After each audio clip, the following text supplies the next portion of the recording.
Welcome back to the deep dive. Some guitar pedals, they add an effect. But others, they fundamentally change how we think about a specific sound. For sure.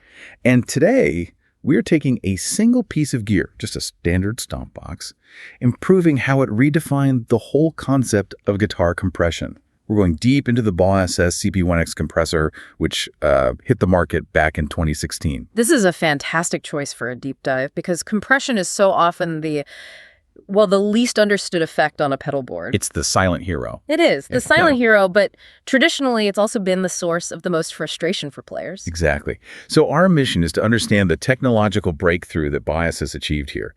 They use something they call multi-dimensional processing, or MDP, and somehow managed to pack true studio-grade multiband precision into a tiny little box. Right. And our sources all call this a next-generation compressor. They do, and we need to uncover the precise engineering behind that praise. Well, to really appreciate the innovation, you have to look at the landscape before 2016. The challenge was, it was actually pretty simple. The vast majority of stomp box compressors, The old ones, like the classic orange or red ones we all know. exactly, whether they were based on optical or, OTA circuits, they were all inherently single-band processors. So they were definitely coloring the sound, which, a lot of players love.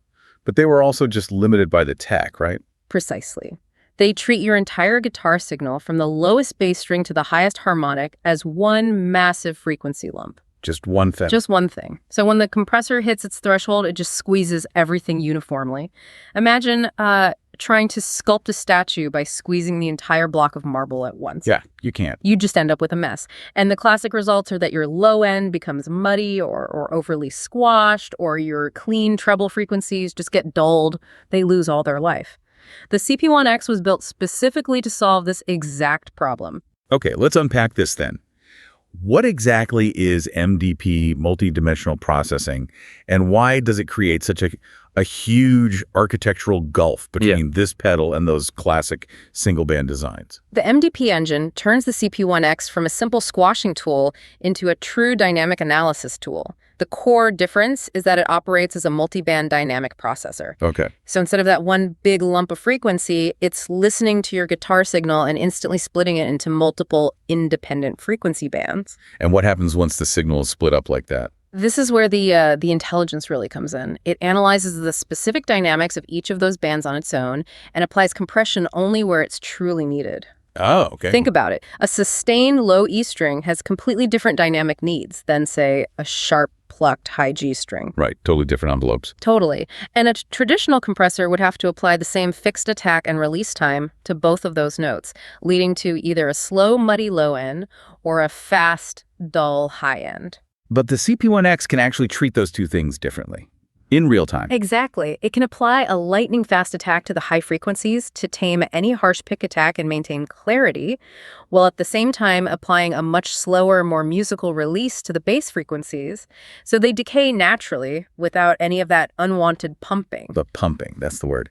That audible swell or breathing sound you get when a single-band compressor just can't keep up. It's the bane of transparent compression. Ugh. And the CT1X just avoids it entirely, which is a huge deal for professional players who need that consistency.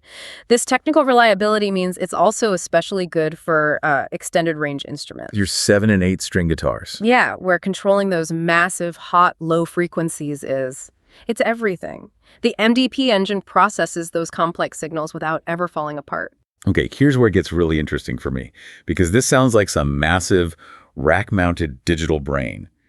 How in the world does the pedal achieve this intelligence internally while keeping such a simple, user-friendly, four-knob interface? That seems like a total paradox. It's a remarkable feat of design, really. Internally, the MDP engine has several things working together.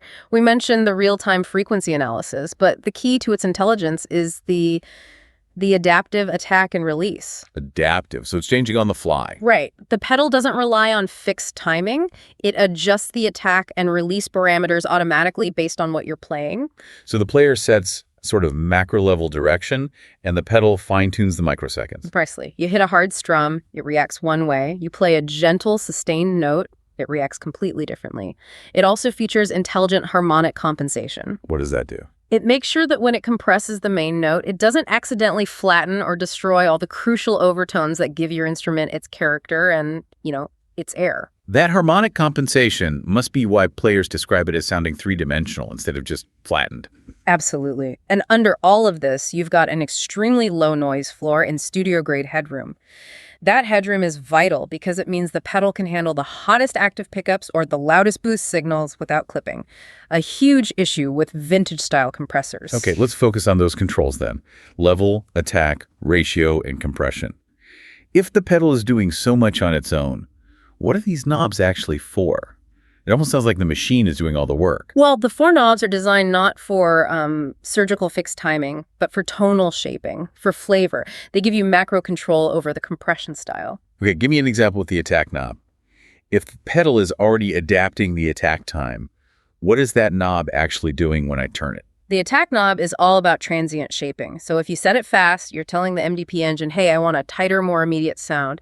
It'll clamp down hard on the initial pick attack.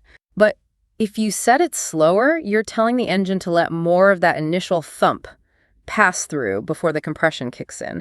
That gives you a more open or percussive sound. It's a flavor control, not a fixed timer. I see. And the ratio and compression knobs work together, I assume. Yeah, the compression knob is basically your threshold and the overall amount of gain reduction, how hard you're pushing the engine. The ratio knob then dictates how severe that reduction is. But because it's a multiband process, those knobs are just influencing the overall dynamic shape, while the intelligence inside keeps the tone musical.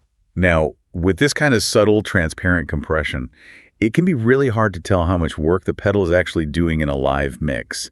How does the CP1X solve that problem? That's where the 4-stage LED gain reduction meter is so critical. Like on a studio rack unit. Exactly. A feature you almost never find on a compact pedal. It gives you immediate, real-time visual feedback on exactly how much compression is being applied. No more guesswork. You can set your levels accurately on a dark stage or in the studio, which is just essential when your goal is transparent sweetening. It makes perfect sense. This whole intelligence system is why it feels so natural. It's maximizing dynamics without all those side effects. We tolerated them for decades. Absolutely. It's audio sculpting, not audio squashing. Let's talk about the sound itself. We keep saying transparency, but let's get specific. What are the definitive tonal characteristics of the CP1X? If a player plugs this in, what are they guaranteed to hear or not hear? The very first thing you notice is crystal clear note definition, no matter how complex the chords are. The main things players and engineers point to are zero mud buildup, accurate handling of low notes without that weird, unnatural volume swell. The pumping again. Yep. And a treble response that stays incredibly bright, open, and natural. The key takeaway is just how even the response is across the whole neck, all the strings. So it's not really adding its own character, it's just refining and leveling the character that's already there. Exactly. It's an enhancer, not an imposer. It just lets the natural voice of your guitar and your amp shine through while making everything sound more polished and cohesive, like your guitar signal went to finishing school. I like that. So how does the application change depending on how hard you push that main compression knob? Let's break it down into the 3 zones: low, medium, and high. Okay, starting with low compression, this is the famous always-on setting. The effect is almost imperceptible, but it's essential. It tightens the lows, subtly adds sustain, and it balances string volume without killing your playing dynamics. And what kind of music is that perfect for? This setting is just paramount for genres like country, ambient textures, clean pop, and especially modern worship music, where maximum clarity is. It's just non-negotiable. It makes the guitar feel better to play without actually sounding compressed. A transparent buffer that also smooths everything out. Yes. What about medium compression? Moving to medium, the tone becomes really smooth, super articulate, and just distinctly polished. This is the sweet spot for steady rhythm guitar, funky chord stabs, that kind of thing.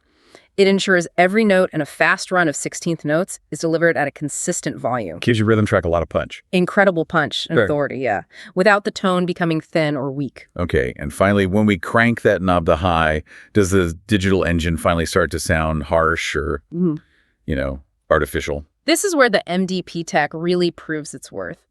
At high compression, you're effectively getting studio-grade limiting behavior. It's perfect for lead solos, slide guitar, adding tons of sustain. And because the engine is managing all those frequencies independently, you get that sustain without the typical hiss or fizz that just plagues single-band compressors when you push them this hard. It stays clean. It stays musical and clean even under massive gain reduction. Let's focus on those two use cases you brought up, worship guitar and extended range guitars. They really illustrate why this transparency thing is king. For sure. I mean, these were the early adopters who instantly got what the CP1X was about. In worship music, the sounds are often huge, clean, layered with delay and reverb. A lot going on. A lot going on. And if a traditional compressor introduces any mud or noise, the whole atmosphere just collapses. The CP1X ensures every delicate note in a complex ambient patch rings true. It provides that rock-solid consistency, which has made it a professional staple in that community. And for the 7 and 8 string players who are dealing with, almost bass guitar frequencies. It's absolutely essential. Traditional compression often turns a low B or an F-sharp string into just mush, a muddy, indistinct wobble that the compressor can't recover from fast enough. Because the CP1X isolates that low-frequency info, it manages the fundamental note perfectly, keeping the low end tight, clear, and articulated, even with super aggressive, high-output active pickups. So what does this all mean then? The CP1X is clearly a landmark product. It didn't just iterate on compression, it really forced a new technological standard. How did it change the landscape for BOS and for guitar players in general? It was a massive statement from Boss S. It was their first MDP-based guitar compressor, and it signaled a huge shift toward intelligent digital processing for standard effects. When it launched, players were genuinely shocked by how natural and polished it sounded. This wasn't the sound they were expecting from a compact mass-market Boss S pedal. Not at all. And the highest praise it got, really, was that it was immediately compared to these sophisticated high-end studio rack units that cost thousands of dollars. That comparison alone says everything, doesn't it? It's a huge indicator of the paradigm shift. It became an instant favorite for pro touring rigs, and it's frequently cited as that one desert island compressor, the single pedal you'd rely on for fidelity and consistency. It redefined the quality floor for compact compressors. Now, in the spirit of a balanced deep dive, we have to look at the other side. The considerations, the drawbacks that the sources mention. Not every player wants surgical transparency. Right. That is the central philosophical trade-off here. The CP1X is emphatically not a vintage-colored compressor.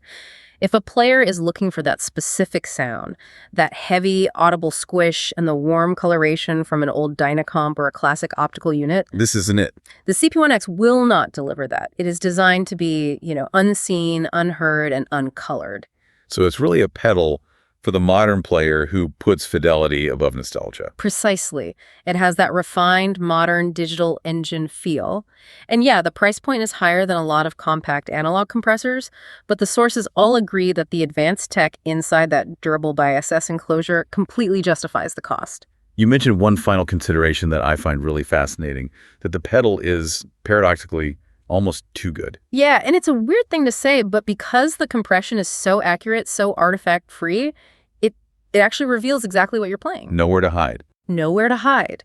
If you have sloppy dynamics, inconsistent picking, or poor muting technique, the CP1X will level out the volume, sure, but it will also expose those flaws right to the listener. It kind of forces you to elevate your game. This deep dive really confirms it.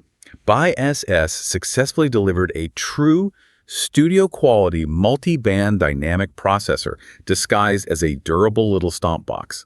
Its MDP engine lets it deliver this controlled, transparent compression that enhances feel and consistency without, stomping all over the core character of your instrument. It's pretty much the definition of an essential always-on compressor. And the fascinating implication here, it goes beyond just this one effect. If this intelligent MDP technology can so drastically redefine a standard decades-old effect like compression, making it analytical, transparent, and artifact-free, it just raises a huge question for the whole industry. Which is, what happens when this level of intelligence and transparency gets applied universally to other historically analog bound effects? What if a distortion pedal could analyze and compensate for harmonics in real time?